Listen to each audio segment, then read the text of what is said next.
Yes, we now welcome our next guest, which is Aku Happo. Aku comes to us from Wave8 of Accelerator Frankfurt. I think it was in 2017, springtime. We got to know a company called Smartmile. There were three founders, very early stage. And it was quite a funny roller coaster. And Aku, you will now tell us a bit about your background, a bit about Smartmile. But one big learning I got from working with Smartmile in the first days of the accelerator is that it's never a good idea to come with two business canvases. And I use it until today. So we keep learning, and we see it. Karla actually had two canvases in the beginning, and I was like, "Hey, I saw this before." So Aku, welcome. Take it away, please. Thank you. How long time you been having a session? So do you need a short break, like a minute or two? We're all good. Okay. Cool. Hey. Great. So I'm Aku, co-founder and CEO of Smartmile, and like Ram said, I'm a Accelerator Frankfurt alumni from 2017 Wave, and now I'm happy to be here. And Ram asked me to share some experience of my entrepreneurial journey. So first of all, congratulations, everyone! You've decided to become entrepreneur. That's gonna be a great journey. It's a big decision, I can tell you. It's gonna be great, but also a bumpy ride. I've been entrepreneur myself for 6 years now. First year and a half, I was running my consultancy business, and now last 4.5 years building Smartmile. Before that, 17 years in big corporation. And after these 6 years, I'm most happy about the fact that I'm still healthy. I have a family, I have home. Those are the most important things at the end of the day. Before I jump into my journey, I'll describe and explain a little bit about Smartmile, like 5 minutes or something like that. Can I get my presentation? Just a sec.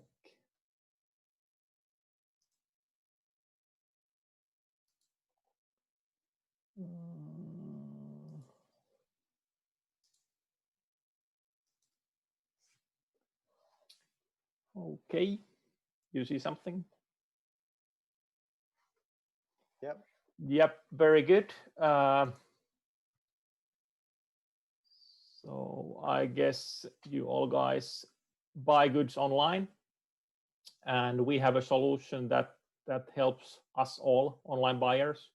So we build an open and shared platform for online deliveries, which means that when you order online, you can get all your goods into one parcel automate. And it's our software and service that makes this available. You can find these from grocery stores in Finland and Netherlands at the moment. We've started in 2016, and we are 3 founders. I'm from Finland, Frank from Netherlands, Stefan from Germany. We started international and then rolled out country by country. And really the whole idea from the beginning was to do this whole e-commerce delivery more from the consumer point of view, so that you as online buyer, you can really decide where you want to get your parcels picked up, return, shipping, all that stuff. But this led us to build a platform where we basically connect everyone together. So we work closely with parcel carriers who actually transport the parcels. We work closely with retailers, and then at the end of the day, it's us consumers getting this service. now it's like obvious, but when we started to build this, it wasn't.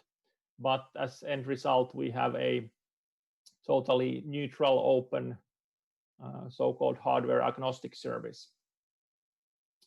And we work with partners like K Group, Lidl on grocery store side, Elisa, DHL, Matkahuolto, DB Schenker, stuff like that.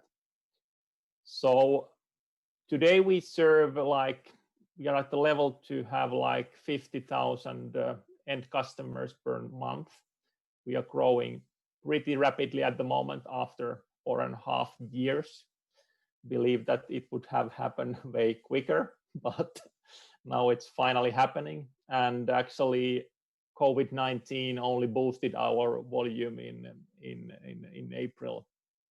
And now we are putting more and more these parcel machines to the stores, connecting all our courier partners in it, which makes it available for you as an online buyer to get your goods.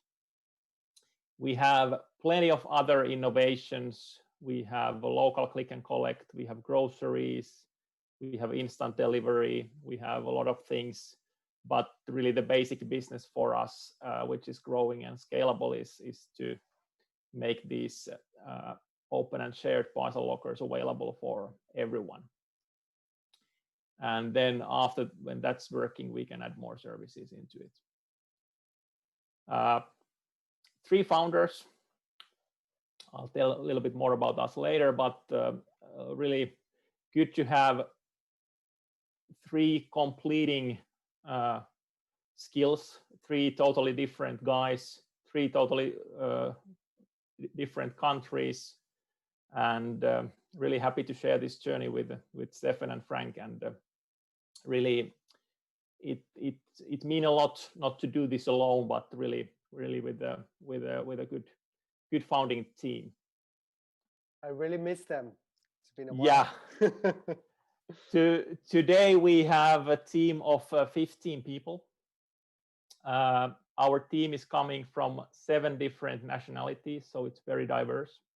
We have offices in Utrecht, Netherlands, Nagold in Germany. We have 2 developers in Nairobi, Kenya. I'm the only one in Helsinki, actually, and then our Finnish office, 5 people, is in Tampere. But really, the nationalities goes not per country, but like everything else.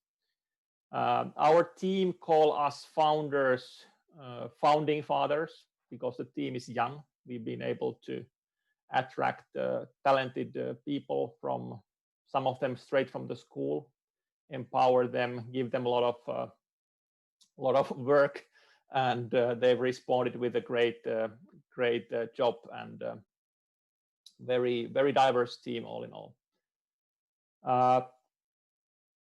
Together we've built our values on a year 2, and since then they've been really our guideline for many things. So even for recruiting, we recruit value-based in the beginning more than skill-based. Of course, when you recruit developer, you check that what is the background in that. But if there's no team fit and value fit, and if there's something that you think whether or not to recruit, we don't do that. And in the beginning, actually, the whole team participated into recruiting. Everything was open and still is open and stuff like that. Now, mostly the team who is working with the new role will participate mostly because we have already a little bit bigger team. This has been really great, and kind of developed a very efficient thing for that. So many good things in our journey. Yeah, that's about Smartmile. So we can still go under. We haven't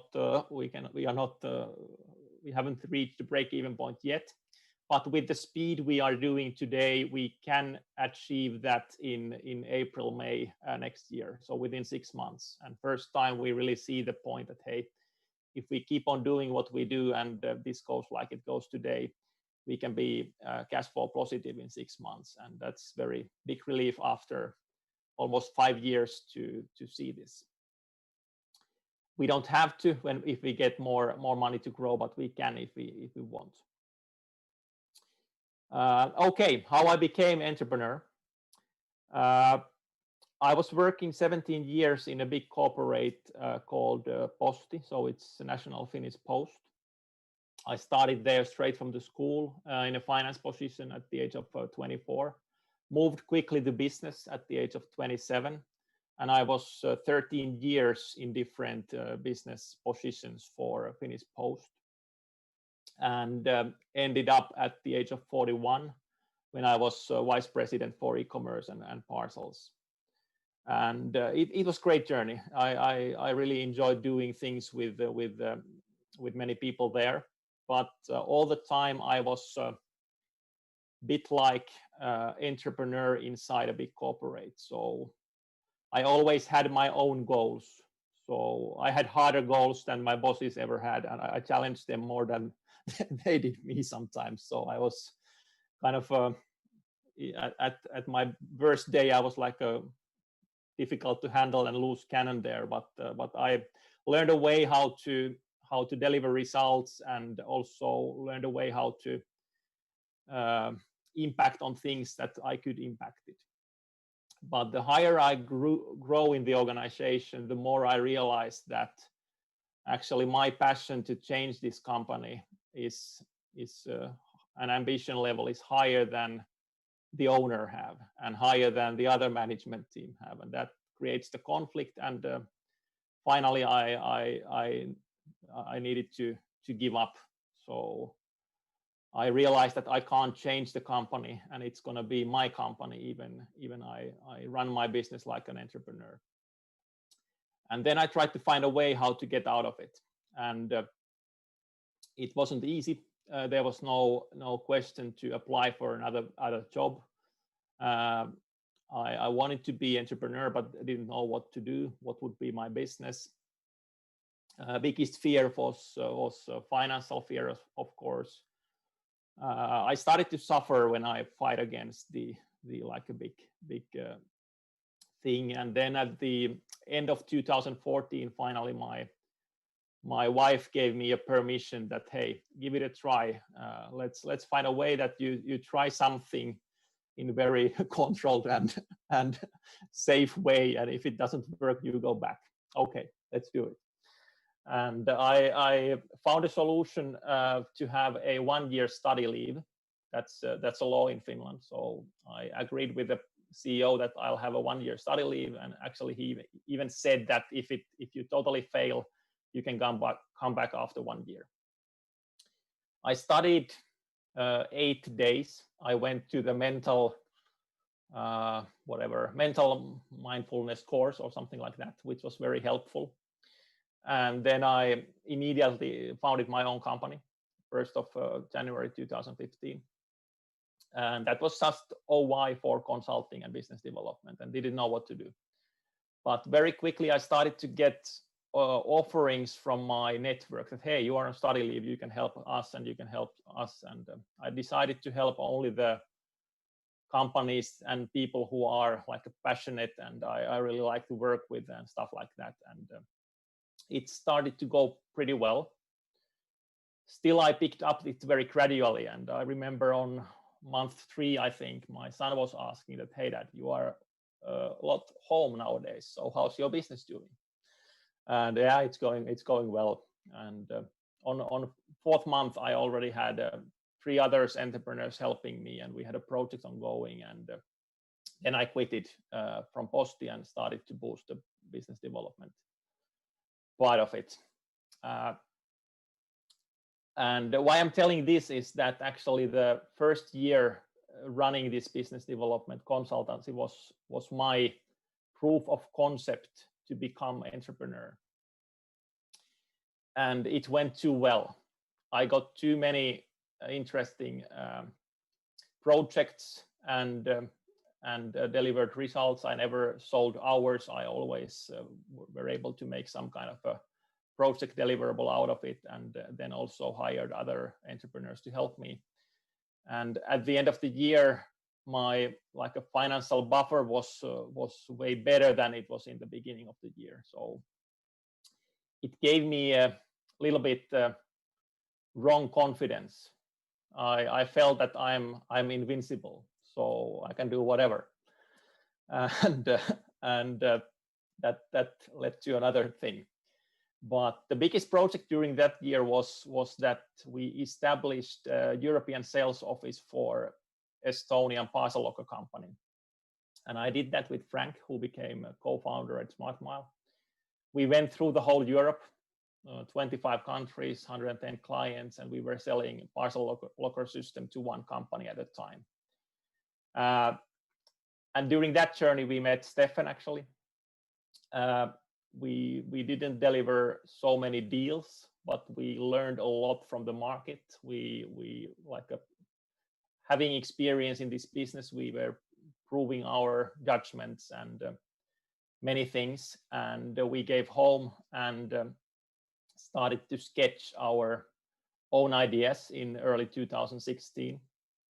We three together, and then somehow a little bit like too easily afterwards, I can say, we slided into founding Smartmile. So the background was strong, but we just decided, hey, let's do it. We are three guys and we have all this experience and networks, and let's do it.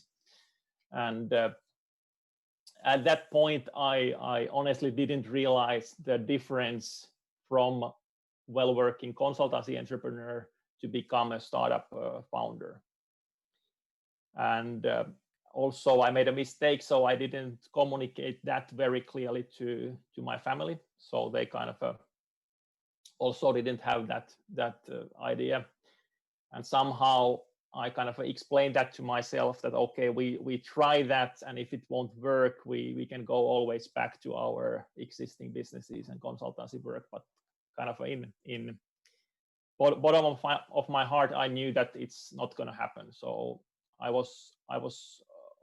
always wanted to build a business. So I didn't get the same feeling in consultancy business than running the own business. So that was the main motivation, to really build something on my own, and with good team and founders, something like a really scalable real product. And what happened then, we got quite remarkable seed funding immediately when we founded Smartmile. Again, afterwards, too easily and too much. So in summer 2016, we put all our other efforts on hold and decided, hey, we're going to do this. We hired a team, first team members. We started to build a scalable product in Germany, and we did that. So it took roughly 8 months to build it, and it was very wide project. It was like a local Amazon, I can tell you. It was a local marketplace for local retailers, including pickup services, including a digital bonus system, including intracity logistics, and then including this automated parcel pickup like the Smartmile part. We did all this in this one city with the support of the local retailers, and launched it. And soon after launch, we then joined to Accelerator Frankfurt. So we started to realize that we need external help, we need more funding. And after launch, we were waiting that it's a big boom. But actually, after 8 months of work, it was like bleh, nothing. So really nothing happened. And we started to realize that it's not going to scale very fast. Then we went to Accelerator Frankfurt program. It was our first week. In first 2 days, 70 mentors gave us feedback. All of them said, put that in park, focus on this this general delivery model, this local retail model is very, very difficult. We kind of knew that, but really that feedback expanded the decision. We pivoted on Thursday night on the first week. We met Ram on Friday morning, and he was asking how you're doing. I had our brochure of our product, which was like 8 pages. And I took 7 pages and put them to the junk and said that I have this one left. We just pivoted and now we are doing good. And since then, we've focused on what we do now at Smartmile, which is still very wide. Basically, that meant that almost after 1 year, it was totally a fresh start. Most of the seed money was gone. We had no product. We had to cut down the service that we did.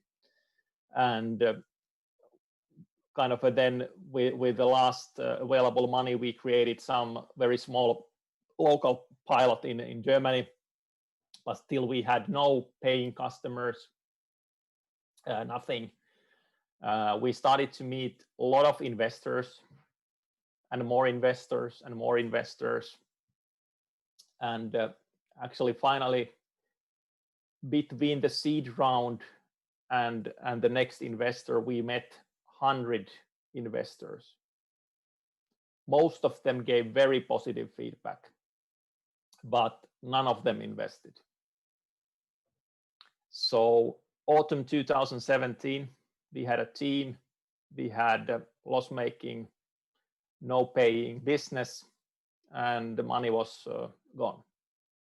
That was really the first moment of truth. What we're gonna do? Do we separate the team? Do we go back to our own businesses, or what we're gonna do? We took a break. I remember I went on running and got back with fresh ideas and mind, and we decided, no, we're not gonna do this. We have one team, we have one kitchen, one fridge. We all make sure that we get food into this. So let's do this. We find something out. And we got a paid consultancy project for developing something tech related from our inner circle. And that covered our like a next month salaries and stuff. Soon after that, we got into our first corporate accelerator program in Finland, and we won that. So we got some prize money that covered the next month. There we met one of the biggest retailers who we convinced to launch and have a pilot project. We did that. We got paid project, and actually that gave us guts to launch the service in Finland in early 2018. And only after that launch, which was the first like a Smartmile current business model launch ever, only after that we got the first investor, who we actually met originally at Accelerator Frankfurt. Rita was one of the mentors there. Soon after that, we got 5 more. And then again, it started to go very, very smoothly. But really it took very long time before it started to scale. We did, again, mistakes. We trusted on wrong technology, almost lost our all money again. We got confirmation from big investor that it was approved. It was papers were on the front of us. We kind of started to live like we already had the money. We ramped up the team, prepared for the bigger growth, and then finally it didn't happen. So never trust before the money is on the bank account. That led to problems with the team. We had to tell them that, sorry guys, we are about to go to bankruptcy within 3 weeks, so we have to reduce your work time radically. Of course, that was a big shock at that time, because they had an illusion that we are doing good things. And really a big learning for us to keep things more open, transparent, all the time tell where you are. You need to sell the vision, but you have to have the brutal facts available with the team all the time. So we survived, and bit by bit get to the next stage and next stage and next stage. And like you saw, it really took almost 3 years from the pivoting moment to get to the scalable business. And you really think that it will happen earlier. And tendency what we had was that we kind of ramped up the cost and team and things a little bit too early. And in real life, it will take really a lot of time to have all the elements of scalable business, and only when the money is in the account it will happen. So we have like a 25-30 of these moments of truths in our journey, and we have been joking that we may write a book or make a movie out of it. So I can go on like ages, but the key learnings and findings for me has been that for a founder, it's most important thing that you make sure that the company story will continue. Team have to have a workplace every day and every month. Every month, and salaries need to be paid. And you will pay to yourself last if there's something left. And we have had months that there's no money. You have to sacrifice a lot in your personal life. I could have done that better. I had some buffers, but it was quickly gone. So it can continue for ages. I've been saying that startup founder life is a lot like you are like a professional athlete. So you have to perform on the top level every day, no matter what is the situation. You have unpaid bills, you have problems with the team, your product is not working, your technology is not working, but you are meeting investor number 375, and you have to sell your vision and the story as passionate as it was the first time. They are not aware of it. You have to find a ways how you get yourself into that mood. So those things I've developed a lot. So I'm using music, I'm using meditation. I'm building my calendar in a way that every third day there is a chance to get positive news and the new spirit and energy. We do that a lot with founders. So if one is a little bit down, the other two are cheering up and things like that. But it's very hard. So like I said, for me, the go beyond the point where there's no return that happened a little bit too easily, and I didn't realize that point is so tough. And what I mean is that when you have investors, you have team, you have product, you have clients, you don't go back to your consultancy projects or some things anymore. You can't quit. You are accountable for tens of people, and then you just at the end of the day you find a way to find a solution and really get things happen, and of course asking help and get people to help you. But at the end of the day, it's you and the other founders who are there to deliver and find a way and find a solution. So that's really the key learning. And before you go beyond that point, make sure that you want to do this. And after that, you don't look aside. You just focus on one thing, which is the most important thing at the moment, and you do it. Then the next. And this is the whole startup founder life all the time. controlling cash flow is the most important thing, because that's the fuel you have to have all the time. There's a difference why startup guy and corporate guy, when they go to the gas station, startup guy will do that within 30 seconds, when corporate guy will spend 3 minutes at the gas station.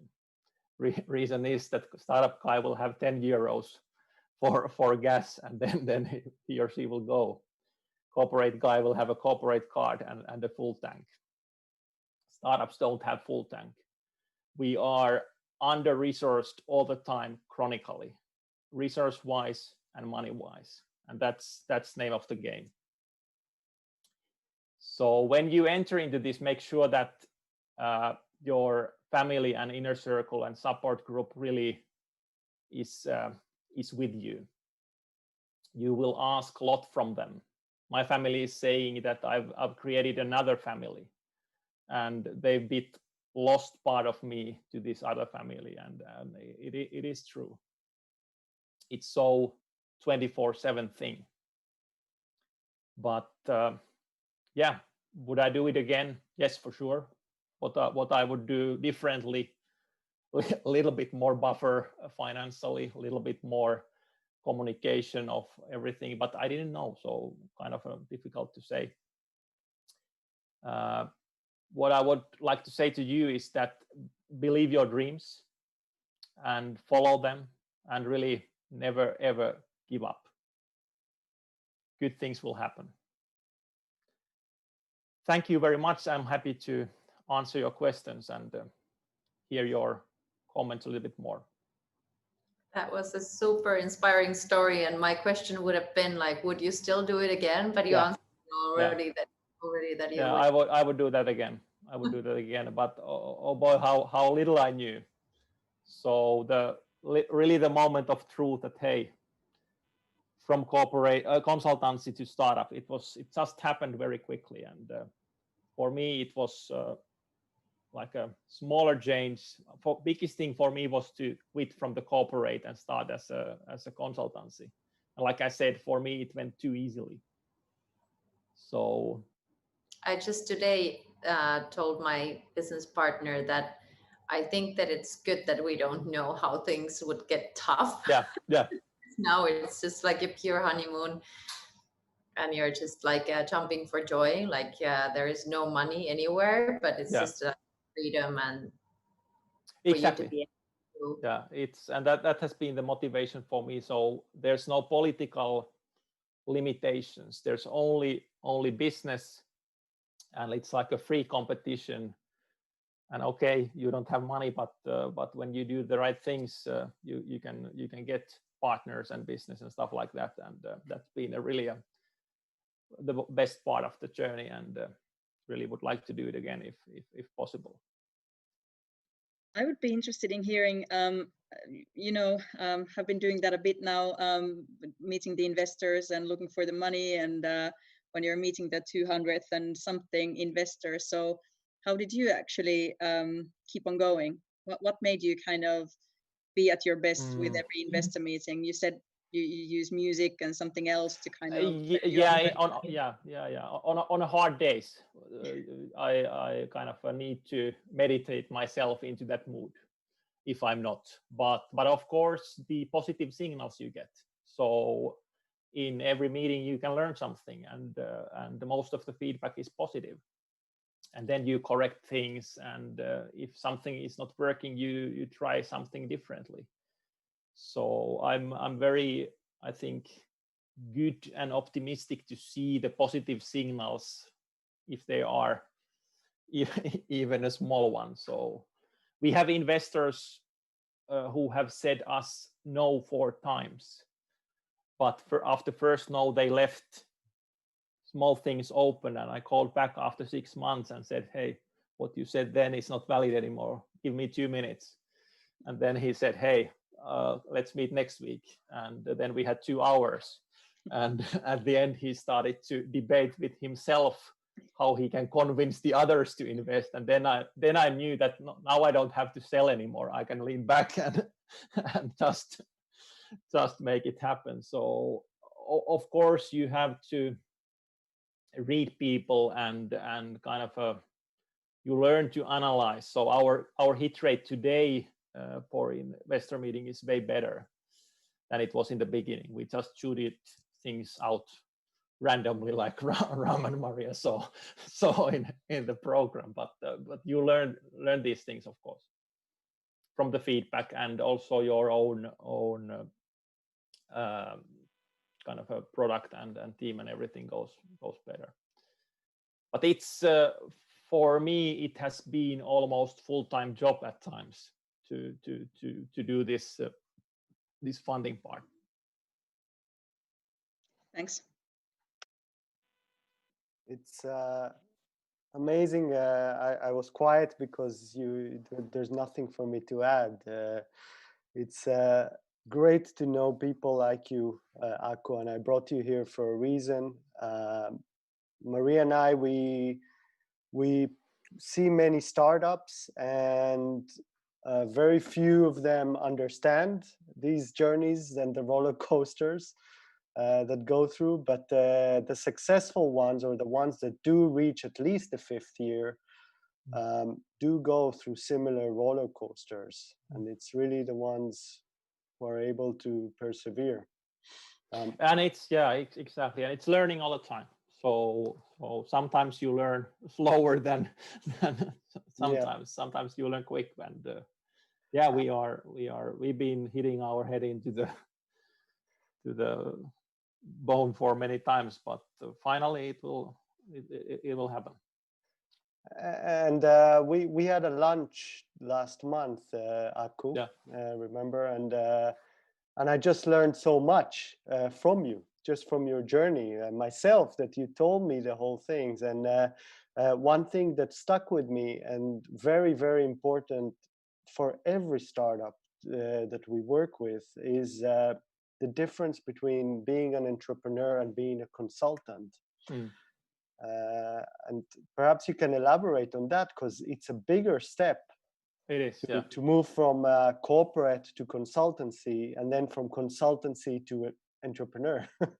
It was because consultants are not quite entrepreneurs, I have to say, and I've seen startups that have moved back to consultancy. The biggest difference is, I would say, the accountability towards all your stakeholders in the startup. So the team, first of all, you persuaded them to join. You've sold the vision, you recruited them, they followed you. Every day they are ready to give their best for you. And then kind of someday you go back and say that, sorry, we didn't make it. Investors the same. So of course we have family and friends and many things as investor. You're muted. So it's not easy to go back and say that, hey, we failed. You just when you have those ones that you are accountable, you just try harder. And, I think. Hey. I think, Aku, that what is really important, that what you also said is that in the early stages, when you are reaching out to people and to investors, in the end they invest in you as a person, because whatever you tell them, they all know, if they are in any way serious, that it's just the idea, it's just a vision, it's just something you're trying, and if they believe in you, they know that whatever happens, you'll give it the best you can. And sometimes things don't go the way we plan, but and as you say also, that this is this responsibility that you carry, because you have other people's money.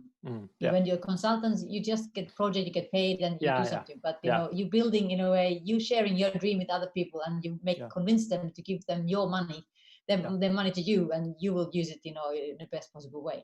Exactly. And you can find investors from everywhere. So I've been playing badminton with my friend like 50 times. And then in after that, in sauna and everything, we shared, he's entrepreneur, and we shared stories. And then suddenly after one game, he asked if he can invest. Okay, well. And then later he told me that he actually didn't understand at that time very much about the business, but how we played, he was better than me. he won me 50 times in a row, literally. And he noticed that I'm so competitive that I never give up. So he thought that if this guy is about the same in business, I would like to test this idea. And that was like I think the strangest investment decision that I've heard. And there are many, so all of them are like their own stories. And yeah, I think it's about, like you say, that you build a personal relationship with the other person.